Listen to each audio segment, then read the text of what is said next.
কারাগারে পাকিস্তানের সাবেক প্রধানমন্ত্রী ইমরান খানের সঙ্গে দেখা করার অনুমতি পেয়েছে সমঝোতা সংলাপ কমিটি। দেশটির সরকারের সঙ্গে প্রথম দফার আলোচনা সম্পর্কে ইমরানকে অবহিত করবেন তারা। বৃহস্পতিবার ঘনিষ্ঠ সূত্রের বরাত দিয়ে এই খবর প্রকাশ করেছে online Jio news.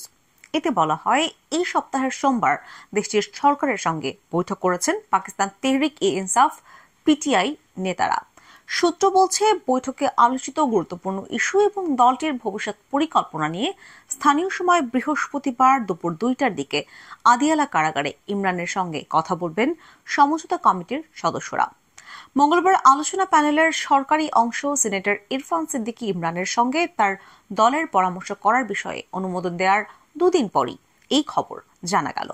Jio news বলছে, পিটিআই এবং সরকারের মধ্যে কয়েক মাসের তীব্র রাজনৈতিক উত্তেজনার পর এই সপ্তাহের শুরুতে আলোচনায় বসেছে উভয় পক্ষ। বৈঠকে সরকারের পক্ষ থেকে উপস্থিত ছিলেন উপপ্রধানমন্ত্রী ইসহাক দার, প্রধানমন্ত্রীর উপদেষ্টা রানা সানাউল্লাহ, সিনেটর ইরফান সিদ্দিকী, পিপিপি নেতা রাজ পারভেজ আশরাফ, নাভিদ কামার এবং মুত্তাহিদা কওমি মুভমেন্ট পাকিস্তান নেতা ফারুক সাত্তার।